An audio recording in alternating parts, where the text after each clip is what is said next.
everyone, welcome back to Sunday Reads with Renee. My name is Renee here at Simply Renee. I want to thank you all for liking, watching, sharing, subscribing, and clicking the notification bell to my channel.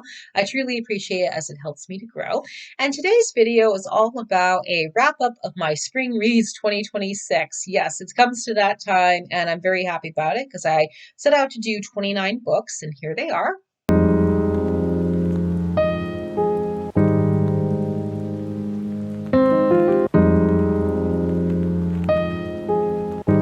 As you can see, there are 29 books here, and I'm happy to say I finished them all. And it was a lot to get done, of course, but thankfully some of these books that I chose were very small in size. A lot of them were novellas, so they were quite short and easy to get through.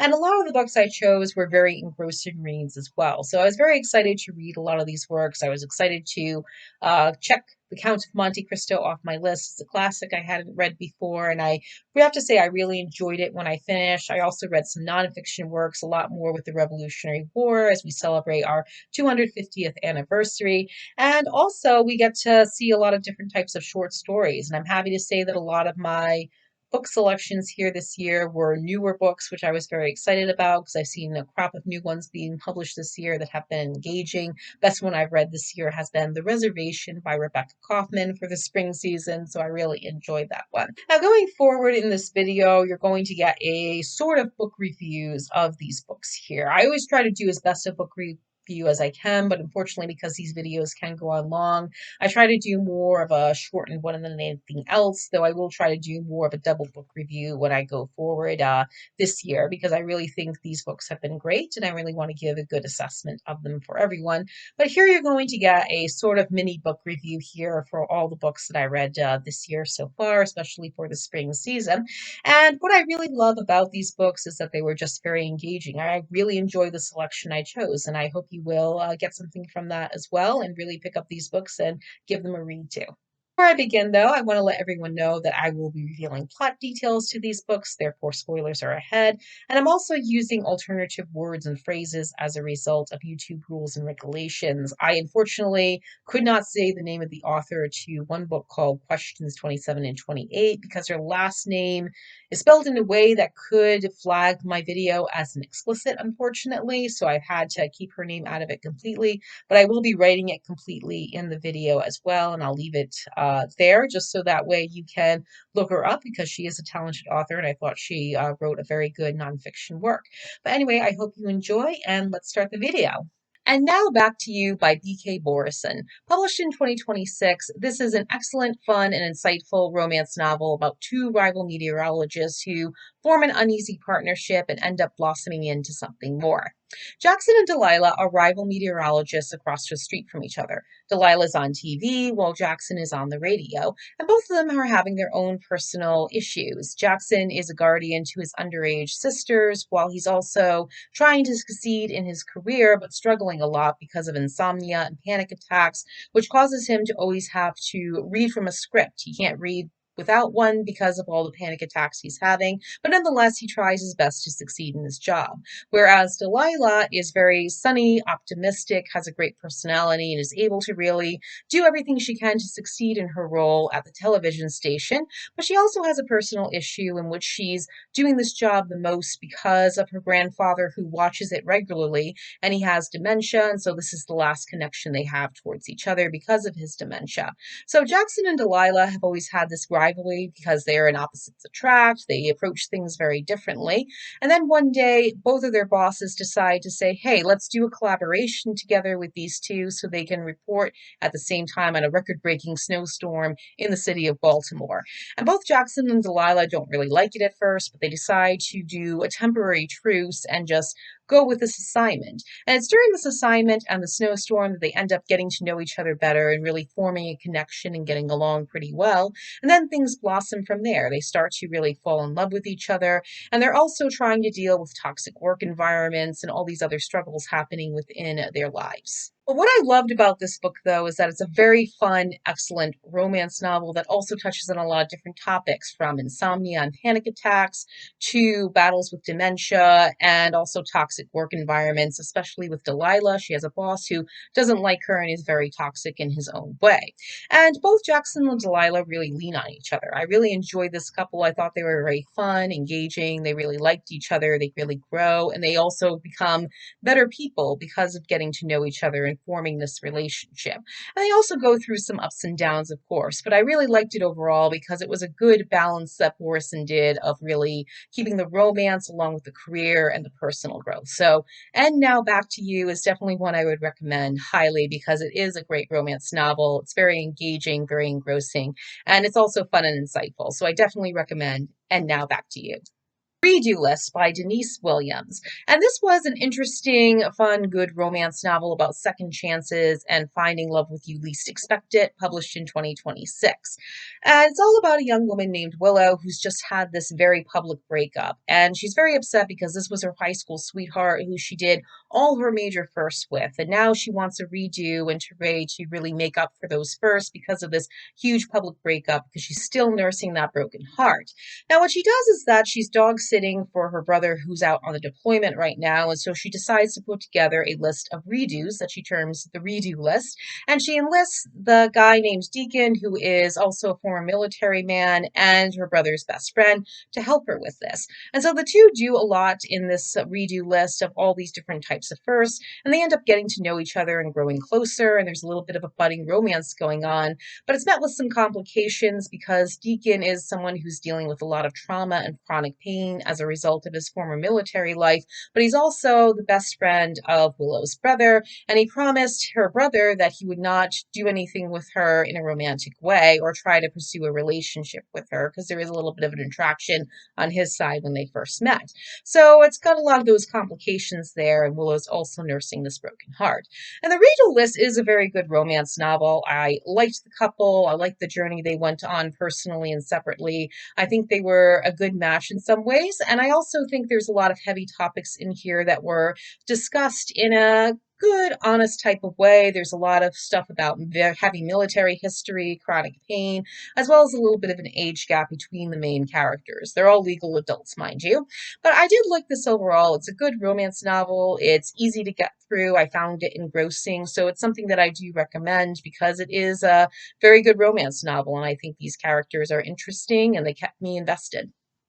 Crazy Rich Asians by Kevin Kwan. Published in 2013, this is part of a three-part romance series about Nick and Rachel, a couple that are very much in love, looking forward to a potential future together, but finding it difficult due to class divisions, culture, as well as their own family issues and personal issues that come about it. And this was a very good book in some ways. I tried to read it in 2018 and found it a little bit difficult at first, so I found it better the second time as well. And it's a nice pleasure read. But basically, what it's about is Nick and Rachel are two people who are very much in love. They're New York City professors who have been dating for a little bit over a year. And when Nick is going to be best man at a friend's wedding, he asks Rachel to come with him to his native Singapore. And Rachel's very excited. She's going to meet his family. They're going to have a nice time there. She's looking forward to the proceedings and everything that happens with it. But she's shocked to discover in Singapore that Nick is actually from a very wealthy family, which he never mentioned, and that there's a lot of differences between them in terms of class and culture and family structure as well. Nick comes from a very close, loving, sometimes interfering family, whereas Rachel was raised by a hardworking single mother. Nonetheless, they try to really navigate everything there among everything else that goes on, including some family issues that come up with Nick's cousin Astrid, who's having a lot of marital problems at the time. And so there's a lot of different things that happen here, including a lot of tension between Rachel and Nick's mother, because Nick's mother doesn't approve. She's not from a wealthy family. She wouldn't be able to really mold in well with Singapore lifestyle, even the family lifestyle class division. So there's a lot of different things that pop up in this novel that I think are good. There's a lot of takes about racism, but also classism, class differences, wealth, and a lot of other things that really come into play. But for me, even though this is a good novel in some ways for a pleasure read, it's not something that I was really enthralled by. I tried reading it in 2018 before the film came out, and I really struggled with it at that point. But when I read it the second time this year for a book club, I really liked it a little better. And I did enjoy the couple of Nick and Rachel. I think they're very good together. I think they fit well. They're very devoted.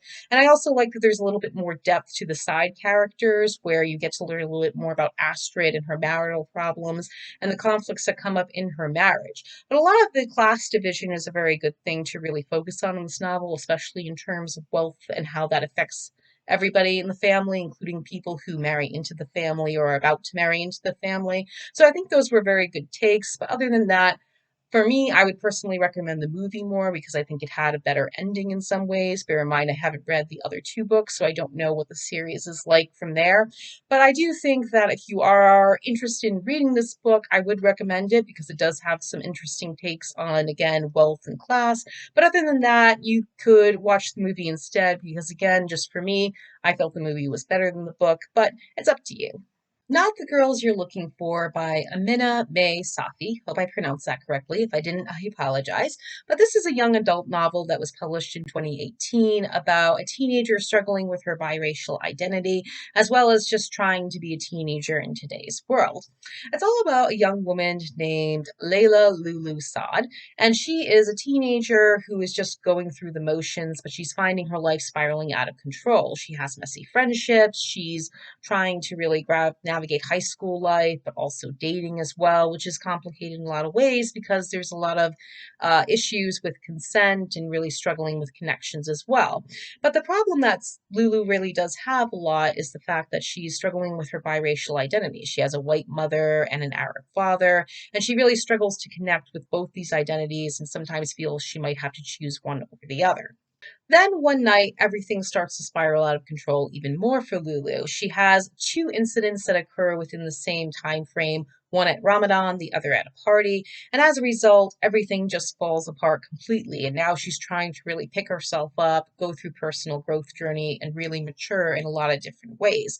Now, this is a book that I really struggled with because I'm in my 30s right now, and I can't really recall what it's like to be a teenager. I know those years were always tough, but today's teenagers, I think, are a little bit tougher now. I discussed it with my book club who mentioned all the pressures and everything that teenagers are under these days, which makes sense in a lot of ways. But for me, it was just a struggle to do this book. I didn't really find it fitting for a romance book club in some ways, even though I like the idea of really discussing what it means for consent and what is not consent, because I think that's very important, especially in the Me Too era. And I think the friendships were very messy, but most high school friendships are in this book. And I think it was an interesting book in some ways in terms of the fact that Lulu has a lot of struggles with her biracial identity and not really sure if she fits in one box or the other. So I found that to be the most interesting part of the book and what I liked best about it. But other than that, I wasn't really engrossed in this book. I didn't really feel anything really for it, and a lot of the reviews for this are mixed. But I would recommend it as a young adult novel because I think it does have a couple interesting topics to talk about, like consent, messy friendships, as well as biracial identity. So I think it is a good book in that regard. But for me, I just wasn't really enthralled by it, and it's not something I would really recommend completely unless you'd like to give it a try. The Night We Met by Abby Jimienez. This was published in 2026 and is the second book in the Say You'll Remember Me series by the same author. And it's all about these two people who would be perfect together if it wasn't for a decision one of them made on the night they met that caused a entire ripple effect of different things to come about. Now, what happened is that Larissa and Chris meet at a concert one night and really hit it off. They connect, and Chris realizes, hey, we're pretty compatible together. But unfortunately, Larissa decides to go off with Chris's best friend Mike, who was attending the same concert, for a ride instead.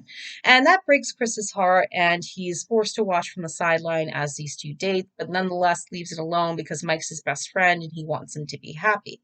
Then one morning, Mike calls Chris up and asks him to take Larissa and her mother to a hospital appointment. He unfortunately has a hangover and can't drive them, and so Chris, wanting to be a good friend and do this favor, does so.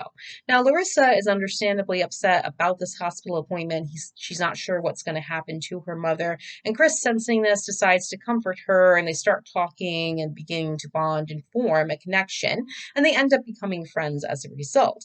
And as time goes on, the two become a little bit closer, especially as Mike falls off the wagon a bit, going into more and more of his vices, and isn't really there to support Larissa during some hard times, especially as she's working a few jobs to pay off a debt that her father took out under her name unknowingly. But as time goes on, because of this, Larissa starts to lean on Chris more, and Chris, wanting to be a good friend and genuinely caring for Larissa, tries to help her out. And as a result, they start to really form a bigger bond and connection and an attraction to each other, but understandably, neither of them wants to act on it because they do genuinely care for Mike and don't want to hurt him. And so it's up to them to decide what happens from there. Are they going to get together? Do they tell Mike? Do they hurt Mike? And so it creates a whole cycle of love triangles and a very sweet and touching romance that also relies on a lot of heavy topics that are insightful and very thought-provoking. For me, I really loved The Night We Met. I think it's a fantastic follow-up to the Say You'll Remember Me series, which I also loved and enjoyed and highly recommend. And The Night We Met doesn't need to have a sequel to Say You'll Remember Me. And the fact that The Night We Met can be a good standalone novel, even though there's an interesting connection between them because of the main characters in both books. They're all friends in that book universe. But I really like The Night We Met because we have great characters. I liked the pair, but I especially like the fact that they have more of an ethical feeling about themselves, in which they have this attraction, but neither of them acts on it completely because they genuinely want to be good people, and more importantly, they don't want to hurt Mike, who they do genuinely love and care for. Chris does value that friendship, and Larissa does value Mike as well. It's just that they're having a hard time right now, and unfortunately, there's an emotional cheating in there. But nonetheless, I do enjoy The Night We Met. I think Mike is a good guy. He's just having some problems that he's not really addressing, which are hurting his relationships.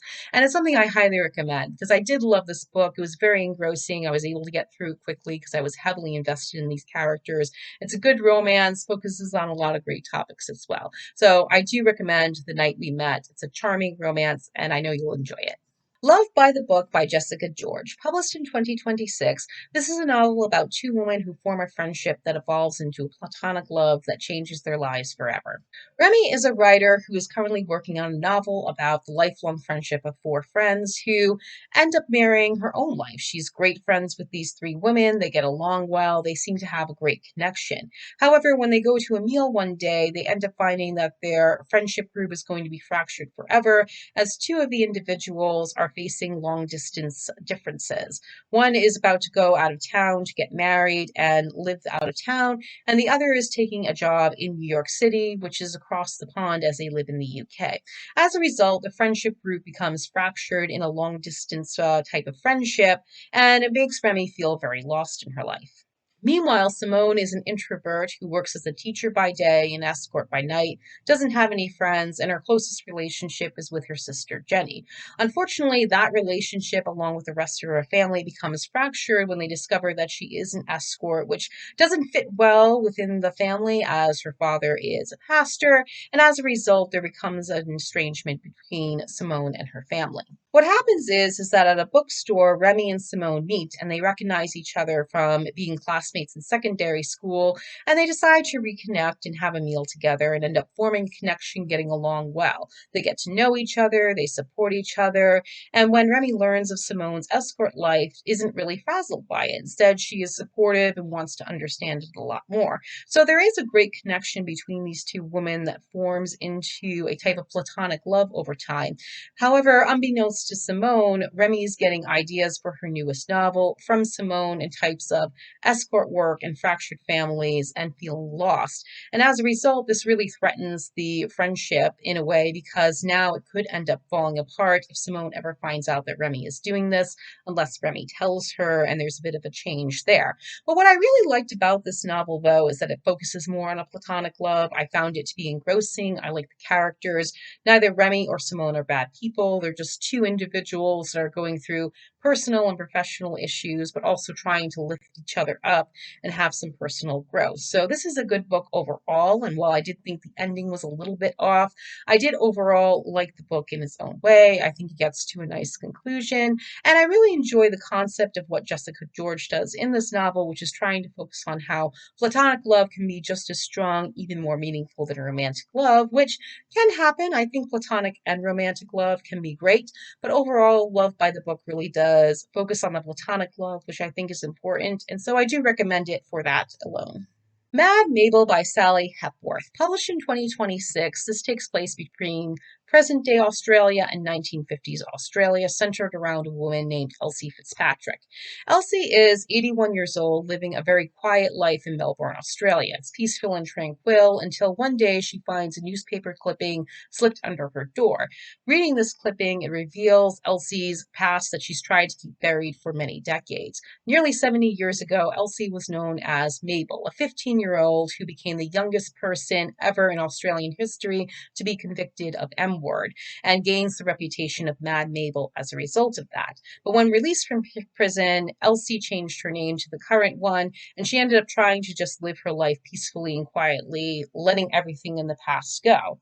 But now, because of this newspaper clipping, she fears that this will get out somehow, and then when a neighbor ends up being found deceased, foul play is accused, and Mabel and Elsie becomes a suspect because somehow her secret gets out. As a result, a media circus descends on the street, and Elsie is forced to really look back on her life and what led her to gaining that reputation as Mad Mabel, and offers a lot of twists and turns as a result. This one was an interesting book in a lot of ways. I liked the character, I liked the use of going back and forth between these two timelines, and I think it was interesting to bring some twists and turns into it. A lot about how change in your life can be meaningful, but it also, the past can sometimes haunt you in many different ways. So I think this was an overall nice book with an interesting storyline. I liked a couple of the twists and turns. The only thing I didn't really gravitate too much is how the author ended up putting a lot of things on Elsie when she was Mabel to try and really make the plot work better in terms of showing like why she gains this reputation even long before the actual crime takes place when Elsie is 15 years old. And so because of that, I did feel it was a little bit off in some regards, but I overall liked the book in general, and I do recommend it because I think it has some interesting twists and turns, and it gives you a lot to think about in terms of just what the nature of madness is, the sympathy you feel for Elsie or not, and a lot of the characters were interesting and engrossing as well.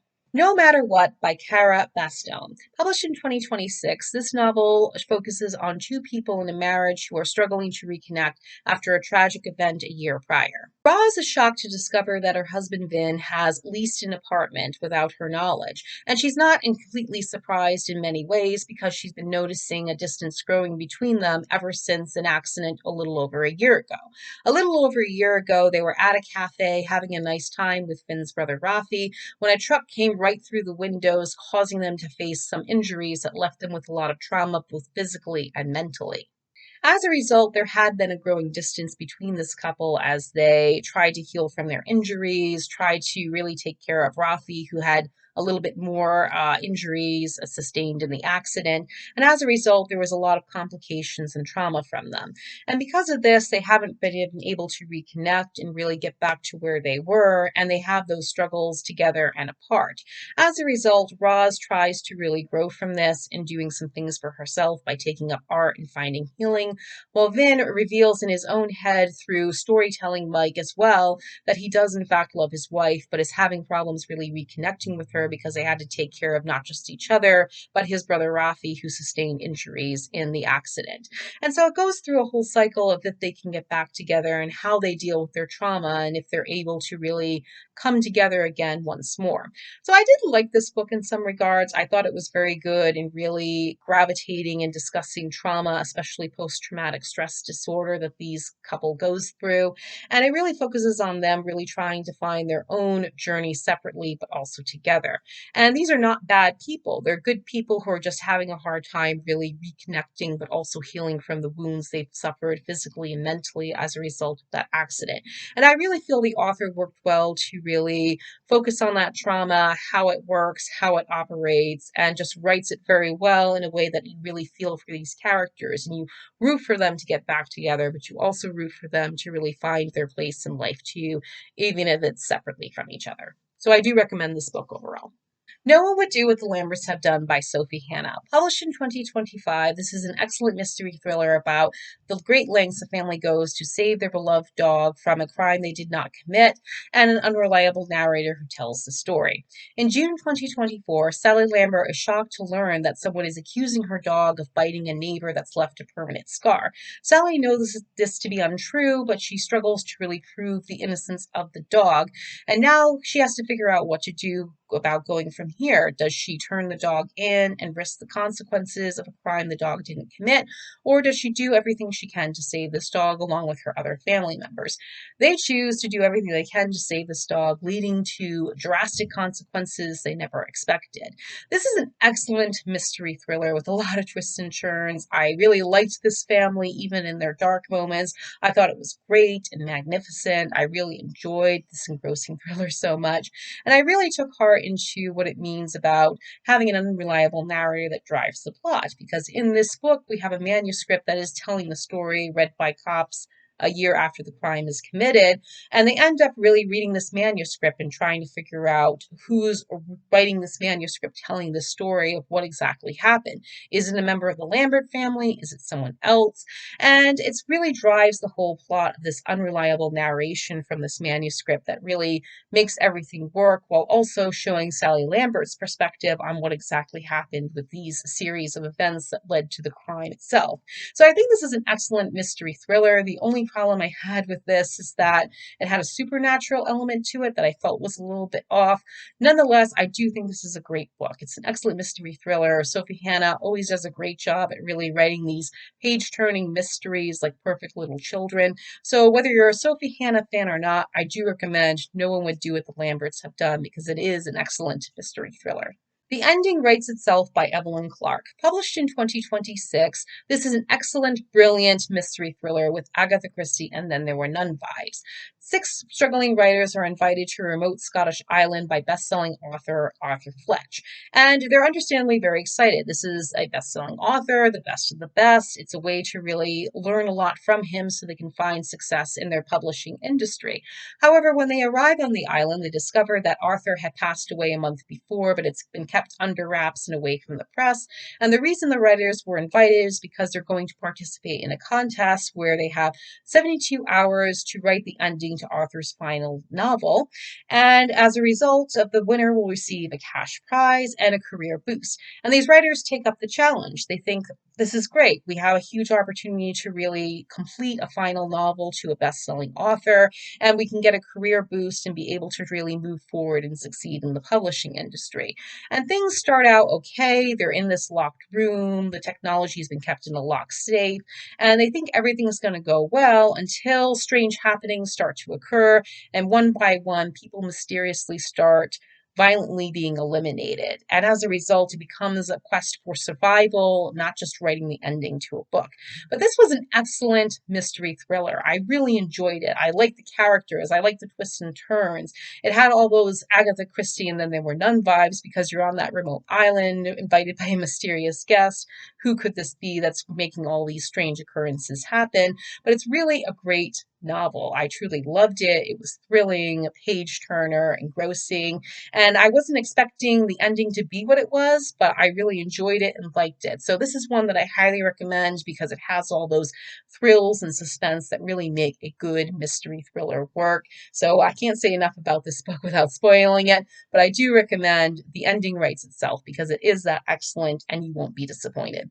Heartwood by Amity Gaige. Published in 2025, Heartwood is a decent thriller that keeps you engaged. When experienced hiker Valerie goes missing along the Appalachian Trail, she begins to tell her story through letters to her mother as she struggles to survive. Meanwhile, Valerie's disappearance turns into a media circus where they interview various people that take place in the story, including hikers. There's involvement with an elderly woman who becomes involved in the case, as well as a game warden who's trying to do a search and rescue operation for Valerie. Although entertaining in some ways, Heartwood did not really engage me. I thought it was well written in a lot of ways. It has a great take on survival and media frenzies, and I thought it had a little bit of heart to it and emotional depth as well.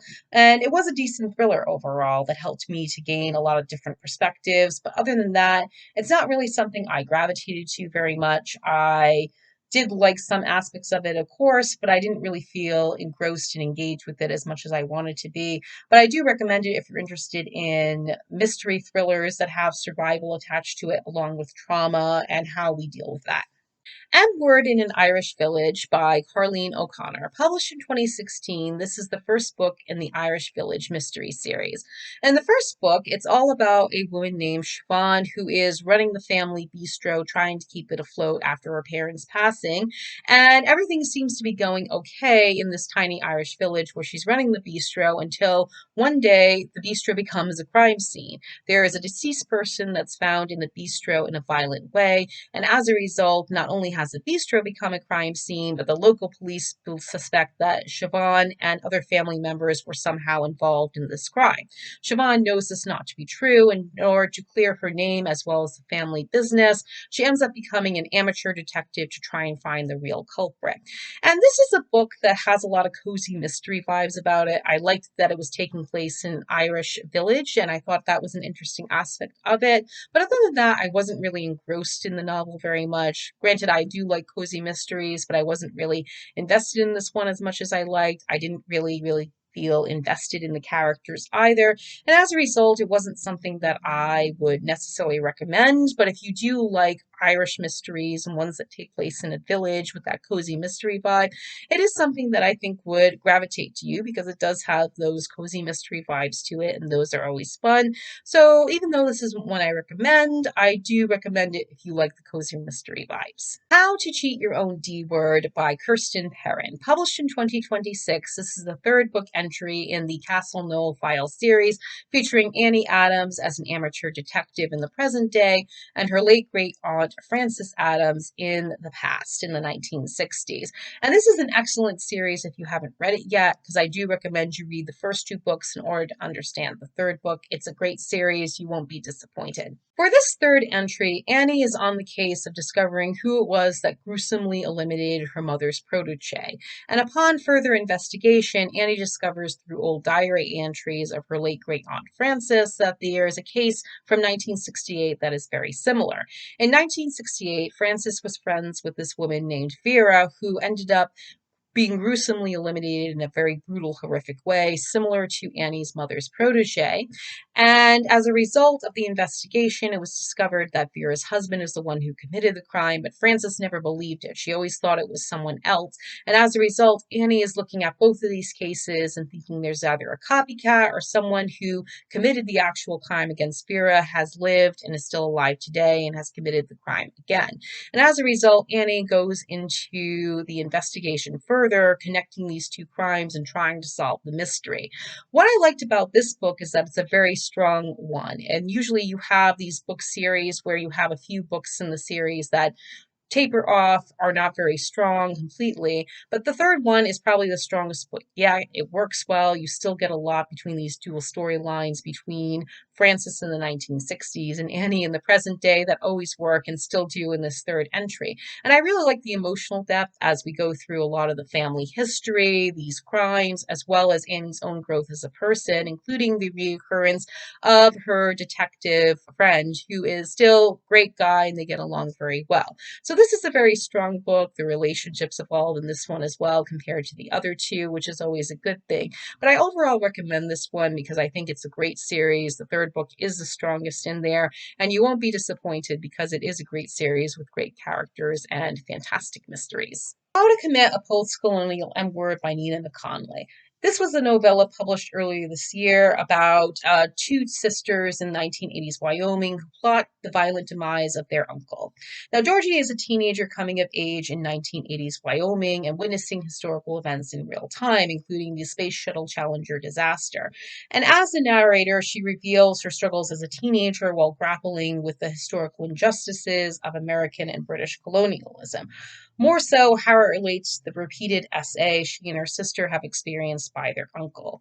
As a result, they plot to create a way to violently eliminate him and get rid of it, while also focusing on how colonialism has affected this and how it's treated them and everything about it, in the rural Wyoming setting. This one I liked because it was a very dark novel in a lot of ways with a lot of dark humor. I liked how they weaved American and British colonialism in it and how it relates to the repeated SA that these two sisters experience at the hands of their uncle. And for full disclosure, I didn't mention this at the beginning, but these two sisters are Southeast Asian descent, but they were born in America. So they always felt kind of like outsiders regardless because of their skin color, but they also recognize that British and American colonialism have had deep effects and roots on people of color, and they deal with a lot of trauma as a result of that, along with SA and having been victims of this. And I felt that was the most interesting part that the author did in weaving that colonialism in with SA and how it helps these sisters really understand that they have to violently eliminate their uncle to stop the abuses that have been happening to them. And it does create a lot of thought-provoking discussion. It certainly got me thinking a lot about rural life, but also colonialism by British and America and how that affects everything. So I do recommend this one. It's a short read, it's a hard read, but it's definitely one that you don't want to miss because it has a lot of interesting topics and creates a lot of thought-provoking discussion. The Count of Monte Cristo by Alexandre Dumas. Published in the 1840s originally as a set of serials, it's since become this epic revenge story that is the best of the best in classic literature, and for good reason. In 1815, Edmund is a merchant sailor who has things looking up for him and a good future ahead. He's just gotten a promotion, he's engaged to the woman he loves, things are looking pretty good. Until he's at his rehearsal dinner and ends up getting an accusation against him that he has committed treason, which isn't true. He claims this is a wrongful accusation, it's not true, and tries to prove his innocence, but unfortunately it doesn't work out and he's sentenced to prison. And the reason he was accused of treason is because there were these jealous rivals who wanted him out of the way, and there are people in Edmund's life who tried to defend him but weren't really strong enough to actually go through with it, and as a result they failed Edmund and he ends up spending many years in prison. The first 6 years are the toughest part for Edmund. He almost unalives himself until a fellow inmate saves his life by encouraging him to sow the seeds of revenge and getting him educated, and when that inmate dies 8 years later, Edmund takes his place as a person that's deceased in the bag, and he ends up escaping and going to a place called Monte Cristo, where he discovers a huge treasure that this inmate revealed to him shortly before he died. And when he discovers this treasure, he ends up reinventing himself. He gains wealth from it, he becomes more sophisticated, and takes all those years of education that he got from the fellow inmate to really reinvent himself with a new name, becoming the Count of Monte Cristo. And when he returns to his hometown, it's for revenge. And he starts to sow the seeds of revenge and take his revenge in cool, calculating ways in order to make sure he gets the complete full retribution, only to discover at the end that maybe he's gone too far in some ways. This is a book I definitely highly recommend because it was very engaging and very engrossing, and it's over 1,000 pages, of course, which is why it took me a while to get through because I was reading 1 to 2, even a little bit more chapters a night to try and really gravitate the full scope of everything in here, but it was definitely worth it because it is an excellent revenge story. But it's not just revenge. You also see hope, mercy, forgiveness, and justice played out. There are a lot of great themes in this that really work well. And I absolutely love the cool, calculated methods that Edmund goes to seek his revenge. On the one hand, there's a part of me that says, revenge isn't worth it. But on the other hand, I'm like, yes, I can see why you want this revenge because they screwed you over and you really need to take retribution and find that pathway for you. So I think it is an excellent one, but it does dabble and have that balance of trying to figure out if revenge is all it takes and where the nature of revenge comes from and who to take this revenge on. But I definitely think it was an excellent one because it was a lot of character depth, there was a lot of character development, there was a lot of growth on Edmund's part, but it also shows how a kind, decent person can become a completely different one because they were wrongly accused and had everything fall apart as a result of a wrongful accusation. So The Count of Monte Cristo is definitely a classic epic revenge story that you have to read. If you're going to read any classic, this is the one. So I definitely highly recommend The Count of Monte Cristo. The Reservation by Rebecca Kauffman. Published in 2026, The Reservation takes place in a Midwestern college town about an upscale fine dining restaurant that has 22 steaks mysteriously vanish shortly before a highly anticipated reservation.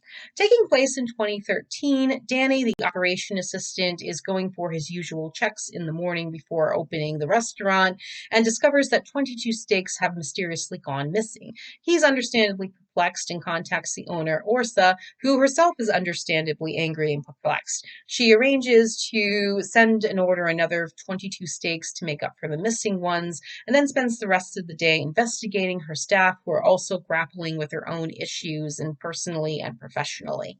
I absolutely loved this book. It was engrossing from beginning to end. I highly enjoyed it. It has some humor to it, some light touches, and the way it's set up is a series of short stories from the perspective of the various staff members, from the prep cook who's from Guatemala and works a second job to help out his family, to the hostess who is a college student looking forward to her future while also grappling with the potential end of a relationship. There's also the head chef who is very good at his job and excels at it, but struggles a lot with what he did to a best friend who took the fall for a crime they committed together years before, while also trying to look out for said best friend's sister who is grappling with her own issues. But the one that really tugs at my heartstrings each time, even now, is the story of Glenn, who is the prep line cook. He's a very nice guy who ended up overcoming childhood trauma as well as injury to succeed in the restaurant business, but struggles with a lot of different things personally and professionally, and really just tries to get on with his life, but is really struggling with that in so many different ways. But The Reservation is such a great book. I really enjoyed it from beginning to end. I love the story structure of putting it into these short stories from the different perspectives of the various staff members, but even the diners themselves and some other people. I really liked how it flowed. I really liked the touches of humor in it. And it really made me feel like I was in a restaurant and that these people were part of community, but were also having their own little infighting constantly as well, and their own issues too, and how that affects it. But what you find at the end of The Reservation is that these are people who are just trying to get by in life while also trying to succeed in other ways. And it's just a great book all around. It's well written, it's fantastic. I really loved and enjoyed it. So I cannot recommend this book enough.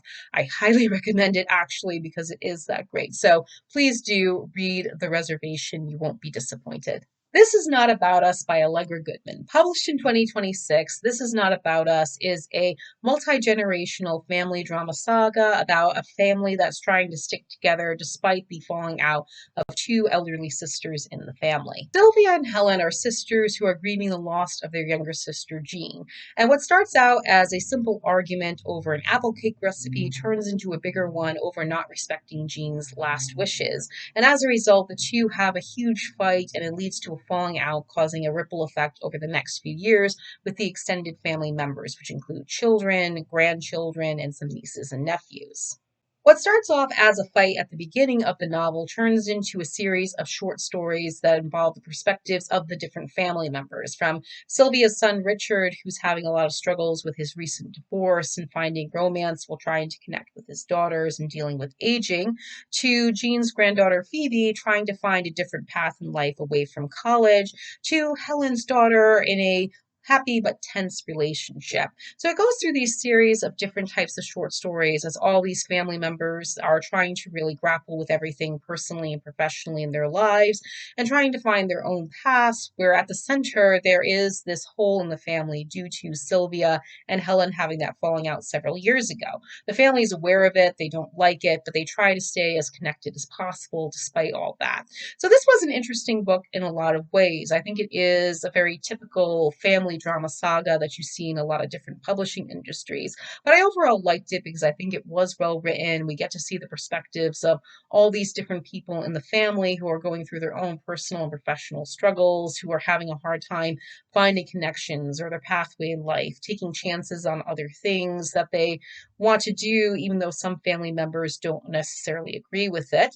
And you can see that these family members do get along for the most part, but unfortunately, there is that situation of Sylvia and Helen in this big fight, and as a result, there was estrangement there that still felt in the family, despite the fact that they were trying to keep it together. So I overall think this is a good book. I thought it was well written, and I do recommend it because I think it is an interesting family saga where the ending makes sense to me because sometimes things can't be wrapped up in a neat bow. Sometimes real life doesn't happen that way. So I felt it was fitting in that regard, but I do overall think it is a good book in some ways, and you can even write your own ending if you want.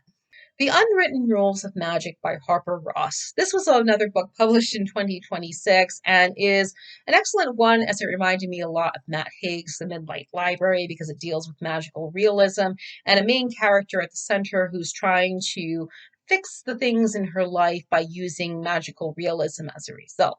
It tells the story of a woman named Emerson who is a ghostwriter dealing with the grief and loss of her father. And she's also struggling with other things, including a strained relationship with her mother as well as her daughter. And as a result, her life has just become a little bit too much of a mess, and she's having a hard time dealing with that while also grappling with grief.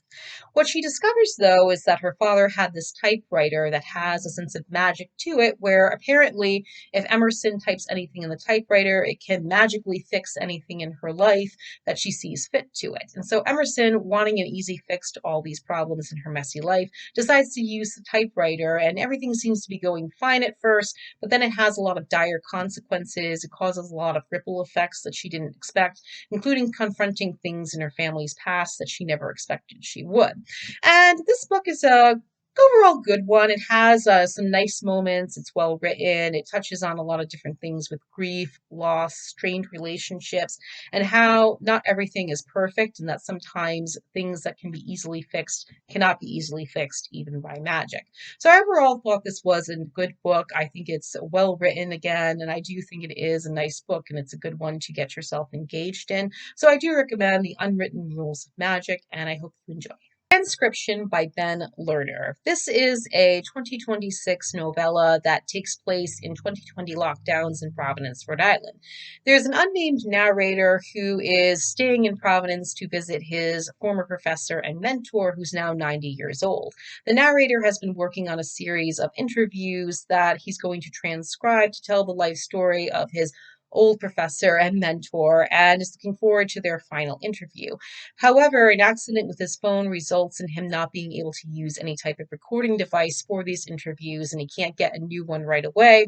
And so he decides to go and visit his mentor in order to have a little bit of a brief discussion over what they're going to be interviewing for the next day while he gets a new phone in order to do a recording. But what transpires is them having genuine conversations about a lot of life lessons and reflections on life, which fit the narrator, who's going through a hard time at the moment with his marriage as well as with fatherhood. Loves his daughter very much as well as his wife, but he's having a lot of issues in trying to form connections, and he's having his own personal struggles as a result. But what you find in transcription is people getting life lessons, and the narrator looking back on his own memories growing up in Providence as a college student and the things he went through in terms of relationships, how he fell in love with his wife, how he came to meet his old college professor and mentor and form this relationship with him, how he became friends with the mentor's son, Max, and everything in between. But what I think you take from transcription is that it starts off strongly, but it kind of tapers off in the middle. I think there are some interesting things in here about memory and what we remember from our interviews, transcriptions of these memories, and how we put it on paper to tell a story. But other than that, I wasn't really big on transcription. I felt it didn't have an ending that was great. I thought it was kind of like tapered off a little bit at the end and didn't feel very exciting, though I wasn't expecting the twist either. So the twist was something that did surprise me a bit. Was not expecting that at all. So it does offer something a little bit there for me, but I didn't overall like transcription. The one thing I did take from it it, though, is the scenery of Providence. I live in Rhode Island. I've been to Providence for many times throughout my entire life because I was born and raised in the state. And so I was very familiar with the Providence setting and the descriptions there, which I thought were very well done. And it turns out that Ben Lerner graduated from Brown University here in Providence, Rhode Island as well. So even though transcription is a nice dramatic read in some ways, especially for a short one, I overall would not recommend it unless you're interested in a short dramatic read and something with a little bit of life lessons. Other than that, it's not one that I would put on my bookshelf. Dear Haiti, Love Elaine by Micah and Maritza Moulite. This is a coming-of-age young adult novel published in 2019 about a young Haitian-American teenager who goes to Haiti for a short time, ending up embracing her identity, her culture, and uncovering family secrets. Elaine seems to have everything going for her. She lives in Miami, her parents are successful, and she herself is successful as a high school student journalist. And things are going very well until a prank goes wrong, and she ends up getting suspended as a result. And so her parents decide to send her to Haiti in an effort to have her engage with Haitian culture and do a little bit of personal growth as well. And in that process, Elaine ends up working at her aunt's nonprofit. She embraces her identity in Haitian culture, but she also gets to know parts of her extended family as well as confronting some parts of the past and the secrets that she never really knew too much about. I really enjoy this book as a coming of age young adult novel. I thought it was very well written, and I appreciate what the authors really brought to this book. Elaine is a very interesting character as a teenager. I think she goes on a good personal growth journey, so I felt very invested in her until the final pages to see where she ended up at the end. And I think she is a great character in many ways, and she really embraces a lot of things about her identity, her Haitian culture and heritage, and she really gravitates to a lot of things, including romance as well. So she really evolves as a person as time goes on, even with a few hiccups along the way. But what I do appreciate from this book is focusing on how Elaine has a strained relationship with her mother, who's very successful, and how they navigate or not navigate that realm. So I thought that was a very interesting aspect of the novel. But overall, I liked it. I thought it was very good as a coming of age young adult novel. You can relate to this character very well. Even I felt that way as someone in my 30s. And so I do recommend this book. I think it's great and fantastic. 30 Names of Night by Zane Carter. I hope I pronounced that correctly. If I don't, I apologize. But this is a book published in 2020 and is a coming of age story about a Syrian American who has just transitioned from female to male and is on a journey of self-discovery. The unnamed character in the story is someone who has been dealing with the grief and loss of his mother several years prior, and he's a sole caretaker of his grandmother living in Manhattan, but struggling with identity and the transition that they've gone through and body dysmorphia. But the only solace they really find is painting murals on abandoned buildings. They feel very connected to that practice. They really enjoy it. And then one day they end up discovering a journal of a Syrian American artist named Layla Z.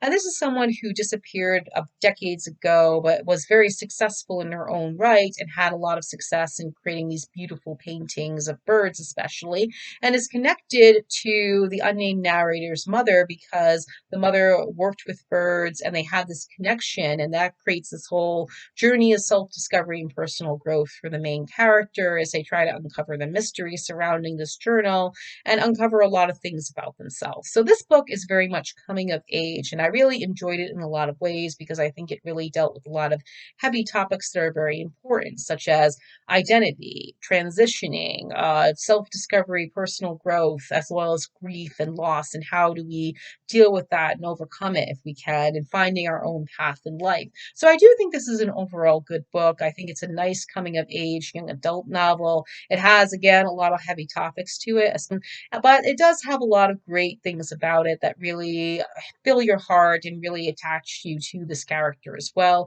And you really feel invested in the book itself. And it goes back and forth between two timelines from the present day 2 decades ago with this artist Layla Z. And I think that's very good. And and how structure for the book and really helped to make it a well-rounded plot as well. So I do recommend 30 Names of Night. I think it's excellent, and I hope you will enjoy as well. Last Night in Brooklyn by Xochitl Gonzalez. I hope I pronounced that correctly. If I didn't, I apologize. But this is a book published in 2026 and takes place in 2007, where the main character, Alicia, is going through her own path and self-discovery and tries to do that by entering the glamorous lifestyle in Fort Greene, Brooklyn, New York, on the cusp of 2008 financial crisis. At 26, Alicia is at a crossroads in her life. She's in a long-distance relationship. She has a mother with strict beliefs, and she just feels lost in the world and not really finding who she is as a person and a young adult. And so she ends up going to Fort Greene, Brooklyn one night and comes across La Garza, who is a glamorous up-and-coming fashion designer. And soon Alicia enters this glamorous lifestyle joined by her wealthy banker cousin, and things seems to be looking up. She's really enjoying the glamour and the lifestyle, but there are dark parts to it as well because she's now questioning her own desires, what the American dream actually is, but also if this lifestyle really does fit for her because there's a lot of things about it that aren't really connecting with her in the way she hoped. This is the book that I didn't really like. I thought it was interesting in a reimagining of The Great Gatsby, as I've read in some reviews, and it does give some good takes on gentrification, the financial crisis of 2008, identity, and where you belong in the world. So I think those aspects of it were nice. And I think it was interesting in going into the glamorous lifestyle aspect of it too. But unfortunately, it's not one that I would recommend because I didn't really feel engrossed by it. I didn't really feel engaged with the characters either. But it is something to think about if you want to put on your reading list and you like the author. Sisters in Yellow by Meiko Kawakami. And this is a 2026 novel that has a noir type narrative style about a middle-aged woman who looks back on her life as a teenager in 1990s Japan. Hana is 40 years old in 2020 when lockdowns have engulfed Japan, and when she reads about a recent arrest of an old friend, she ends up looking a lot on her life as a teenager growing up in 1990s Japan. In the 1990s, Hana was 15 years old and living in a cycle of poverty with a neglectful mother. Unhappy in her life, she ends up finding a surrogate family with three other women, and they form a deep connection to each other where they rely on each other for a lot of things. And they decide to open up their own local dive bar called Lemon, which is a very popular one in a seedy area of Tokyo. And things are going well. Things feel hopeful for Hannah for the first time in years, and she's really excited for the future. Unfortunately, life has other plans. And this is a book that I did like in some regards, but I'm not a huge fan of. It is very well written, and it does have a lot of focuses on the themes of poverty, neglectful parenthood, band of the sisterhood, and how sometimes that isn't always the best thing, but it also focuses on toxic relationships as well. So this is a book that I found to be well written. I like how the theme of yellow is weaved into the story because Hana really likes yellow. It represents brightness and hopeful and optimism for her, so she decorates a lot of things with yellow, and it's a reoccurring theme in the novel. And even though it is a well-written one, I wasn't really too big on it, but nonetheless, I do recommend it if you're interested in a more gritty noir type narrative and the band of the sisterhood type theme in books. Women of a Promiscuous Nature by Donna Everhart. This was published in 2026 and is a historical fiction novel that takes place at a women's reform institution in 1940s North Carolina. Ruth is a 24-year-old who's living a normal life in 1940s North Carolina when she is falsely accused of carrying an STD. And when she's falsely accused of that, she's sent to a reform institution because they now believe that she is promiscuous or has committed some type of immoral act, and therefore she has to go to a institution where they reform women who've committed these immoral acts. Ruth hasn't done so. She's been falsely accused, but nonetheless she is sent there and endures a lot of grueling physical labor and horrific mistreatment, especially by the iron-fisted superintendent of the institution named Dorothy Baker. And there, Ruth also witnesses others experience the same kind of horrific mistreatment, including Stella, an underage girl who is there because because she had to have a termination of a pregnancy as a result of being horrifically violated by her own father. But because of that, Ruth is still trying to survive in the institution. She's trying to help the other women as well who are suffering under the same mistreatment. But unfortunately, life has other plans, and now it's become more of a survival for her entirely. Now, this novel unfortunately disturbed me. I was reading it at the same time as The Count of Monte Cristo, so there were some disturbing elements between it. But this novel in particular did disturb me a lot because it's based on a real life event that it took place here in the country where there were these types of reform institutions for women who allegedly committed immoral acts because they were promiscuous or doing immoral things or they were in prostitution. And there's a lot of things that happen in this novel that were very highly disturbing and they're very graphic in nature. But it is one I recommend because I do think we need to at times do hard reads because we need to understand a lot of things about it. And as a result, I do recommend this one because it is well written. It does show a lot about the lives and inner thoughts of these women, especially Ruth, Dorothy, and Stella. But other than that, this is a very disturbing novel. So I would say read it, but proceed with caution. Japanese Gothic by Kylie Lee Baker. And this was published in 2026 and tells the story of two people in dual timelines connected by a haunted house, where the timelines are the present day and 1877. In the present day of 2026, Lee is a college student who's visiting his father in Japan from America. And he doesn't have a great relationship with his father. He's still dealing with a lot of grief and trauma over his mother's disappearance years ago. But he's also now just grappling with the feelings that he may have done something terrible to his college roommate. He believes he did, but there are others who say, no, it didn't. It's just in your imagination. And as he's living in this house that his father owns, he ends up finding a lot of strange occurrences happening in the house, including a voice from a wall saying, let me out, let me in, let me out. And what happens is that it goes on a journey for Lee where he discovers a lot of supernatural forces at play. And the voice of that person who's saying, let me out, is a woman in 1877 who is the daughter of the last samurai. Her name is Sen, and she is someone who has a very toxic relationship with her father, who trained her to be a samurai and went through different types of practices in order to get her prepared that were very toxic and horrific mistreatment.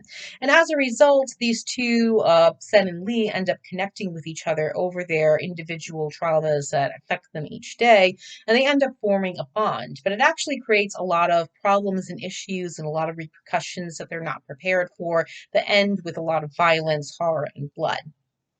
And I did like this one in a lot of ways. I think it was a good horror supernatural novel. I thought it had some interesting twists and turns, and it was a good page turner.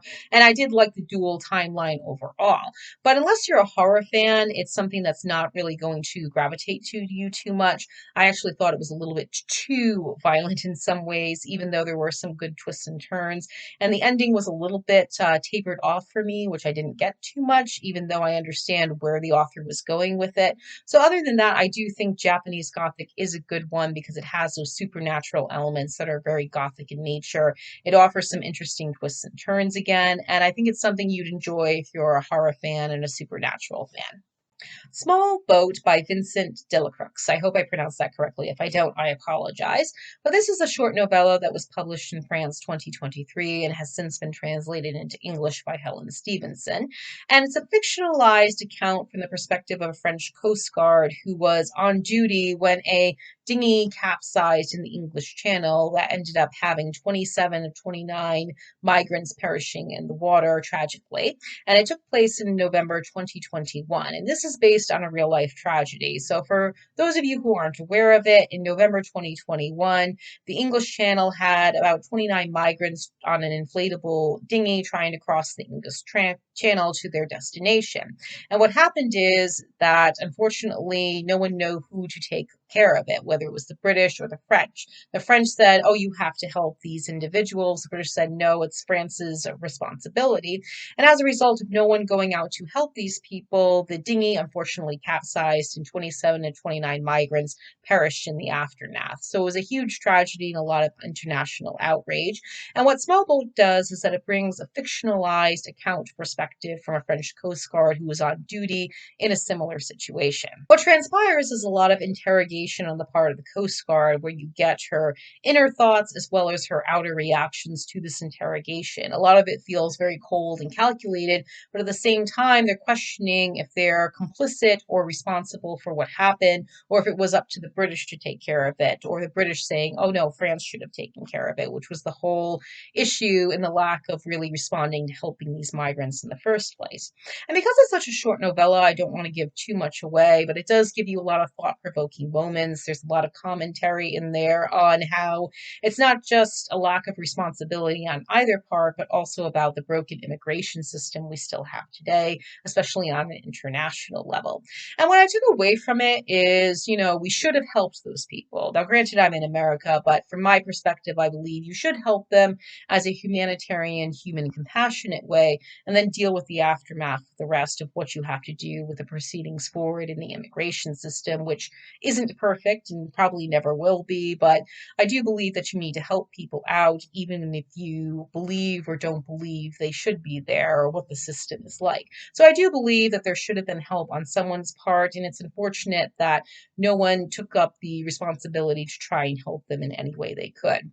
So what Small Boat does is that it brings all these questions of morality, the broken immigration system, and everything else to the forefront. So it is a short novel. It does make you think about a lot of things, and I hope you do read it just to give a little bit more thought-provoking discussion. The Bill of Rights, The Fight to Secure America's Liberties by Carol Birkin. This was published in 2015, and Carol Birkin argues the struggles, the difficulties, and the challenges in crafting the first 10 amendments of the U.S. Constitution, which we still uphold even today. And what's excellent about this book is that it was written by Carol Birkin, who I'm a huge fan of, and she always writes such great nonfiction works that make you think about a lot of things for thought-provoking discussion. And the Bill of Rights doesn't disappoint. It's a great nonfiction work that makes you really see a lot of different arguments about the Bill of Rights. And in this case, Birkin argues that it was more of a political strategy than anything else to really appease the anti-federalists and try to get the Constitution ratified. And what's interesting about it is that it really goes into discussion about how so many of these founders and other individuals had great ideas of how they wanted to craft the Constitution and what it meant for America. But it also was a lot of struggle because so many people had different ideas, and it reveals a lot about how America was still trying to grapple with, well, who are we now? What do we want to be? Where do we go from here? We have all these ideas about liberty and freedom. So where do we go about trying to craft that in this new nation that we've created as a result of the Revolutionary War? So it goes through a lot of that in these arguments and discussions. And I do like how she argued that it was more of a political strategy than anything else, because here's James Madison crafting it, saying, hey, this is what I put together. Let's try and get this through because we've got a nation to build and things to do going forward to really try and do this because we fought so hard for it. So I do like the arguments that are presented. It gives you a lot of thought-provoking narrative and discussion. And it does it in a very short way. I actually had an opportunity to meet Carol Birkin back in March 2026 because she was part of a 3-day conference I attended. And one of the things she said is that she wrote books that were academic but short in length and trade back because they could sell better, but also they give a lot more thought-provoking discussion, and she finds that a lot of people really engage better when you put things short and to the point that help you really gravitate to the topics and themes and arguments that you discuss. So I do think the Bill of Rights is great because it really shows the forefront of where our nation was about and where we were at and the struggles we were having in trying to really craft the ideas that we had on freedoms and liberties, even though it has this tragic side to it, which was discussed in Joseph Ellison's The Great Contradiction, which I read earlier this year. I'll leave a link in the description. But all in all, I do recommend the Bill of Rights. I like the argument of how she puts the anti-federalist narrative into it and the political strategy. So it gives you a lot to think about and discuss, whether you agree or not, or just want to have a little bit more information to understanding just how the Constitution was ratified and the founding of the nation itself. New England Citizen Soldiers of the Revolutionary War, Minutemen and Mariners by Robert A. Geek. And this was published in 2019 and is a short but very concise book with a lot of information on how a militia was formed before and after the Revolutionary War and how that affected America. And it focuses, of course, more on New England because that's just where it was centered and where the militia began and where the fights for the Revolution began as well. So in this book is a very short but concise information on everything you can about New England soldiers. If you want to go more in depth, you can find a lot of it online or come to your local libraries to understand more about the New England side of it as well. There's a lot of things online, of course, that can help you with that. But I do recommend this book because it does give you a lot of information on the difficulties of really joining and establishing a militia, the struggles for recruitment, and everything that the soldiers went through, the ups and downs they endured, the situations they were in, the hardships, the mistreatment as well, how they weren't always given their fair compensation. So you get a lot of that information there, along with selected stories on individual people who joined the war and made great contributions to the Revolutionary War as well, along with the militia, including Colonel John Brown. And you get a lot of that information coming here in a way that flows well and fits perfectly with a lot of biographical information and scholarly work as well. And what I liked best about the book is that they do different things here in this. And what Robert Geek does is that he puts more voices of people of color in there, such as the indigenous and Black people who were part of the Revolutionary War, whether of their own accord or because they were given the idea that if they were to join the war, they would be experiencing freedom from enslavement. And then you also have women who were joining the war in some certain ways, or at least contributing. Some of them were doing the basic household type work where they were cooking and cleaning in these camps. But then you also have women who were joining the militia, such as Mrs. David Wright's Brigade, which is the militia of 40 women who defended Jewett's Bridge in Massachusetts, which I'll leave a link in the description with some information as well. So this is a book I really enjoyed because it was short, straight and to the point, very concise, and it makes me think about a lot of things in terms of how a militia gets started before and after a Revolutionary War, especially after the war, because now you're a country free from the British Empire, so what do you do going from there? So there's a lot of information in this book that I liked, and I highly recommend if you're interested in the militia history and military history, especially in the militia type of tactics that they used and still do today. So I think it is a very interesting work that I recommend if you're interested in that. And yeah, I recommend it. Questions 27 and 28. And I will be repeating the author's name here only because her last name, unfortunately, I feel the way I pronounce it is going to get me flagged, unfortunately, because it might come out as an explicit instead, just the way it's worded. So instead, I'm just going to go over a little bit more information about it. But this author does a great job with this book. It was published in 2026 and is a nonfiction work that focuses a lot on the Japanese internees in these camps during World War II and their struggles to really not just survive, but also try to grapple with how they could be horrifically mistreated by a country they called home, whether they were born here or immigrated here, and also grapples with the two questions on a so-called loyalty questionnaire that they were instructed to fill out. Question 27 asked internees if they would be willing to join the U.S. military to fight in combat in World War II, while question 28 asked them if they would renounce allegiance to the Japanese emperor. And this caused a lot of division with them because they had to ask, like, why are we having to prove our loyalty to America when you've already thrown us in this camp? You think we're spies when we have been loyal to America. We immigrated here for a better life. We've been born and raised here, so we are Americans. We are Americans. And this goes into a whole setting of the book of where there's a lot of archival research of letters and messages that are sent here entirely to really describe the lives of Japanese and Japanese Americans, everything about their lives in America, from the ones who immigrated here to the ones who grew up here to the ones who came of age before, after, and during the war, and just how they grapple with all this and having to prove their loyalty to a country that they shouldn't have to prove loyalty to when they live here and just want to live their lives and be who they are. And this is a good nonfiction work, and I did not like how it was structured, but I also appreciate how it was structured in the sense of getting more of the perspectives of the people who actually experienced this very dark part of American history in the 20th century. Now, for me, in 2001, I had only learned about Japanese internment camps in this small little section of my American history book, and that was in 2001. So to see after more than 20 years this dark part of history get more attention than ever before has been a good thing and a positive for me because I don't agree with it. I don't think it was right, and I believe it's time for those stories to be told even more if they haven't already. So I do think question questions 27 and 28 is a very good nonfiction book. I think it is very well detailed. I think they do a very good job of really putting everything together to give an entire perspective on the experience of Japanese and Japanese Americans and having to prove their loyalty to a country that they shouldn't have to prove their loyalty to when they already live here, because they weren't spies for Japan. They were just people trying to live their lives as best they can. So this is one that I recommend and hope you will read.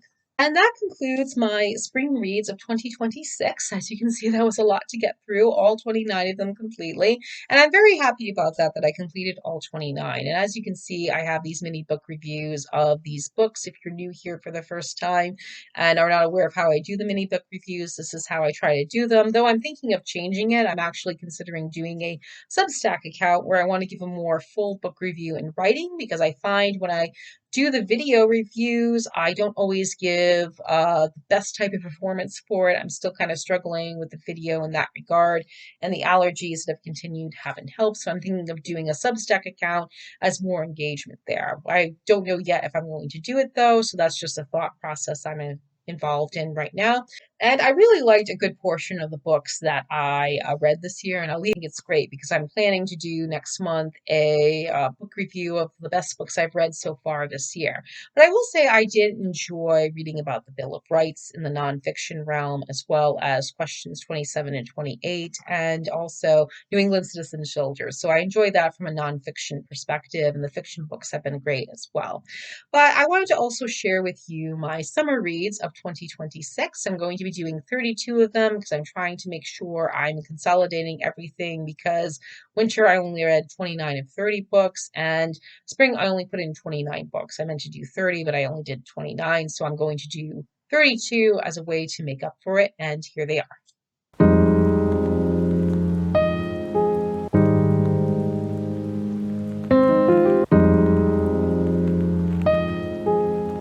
As you can see, this list is a mixture of classics, some things that are on my to be read list, as well as some newer books that are coming up as well. So I'm very excited to put that in, and there is a couple anniversary reads in there, which includes The Sun Also Rises by Ernest Hemingway. That book was published in 1926 and is experiencing its milestone 100th anniversary, and I do like Ernest Hemingway.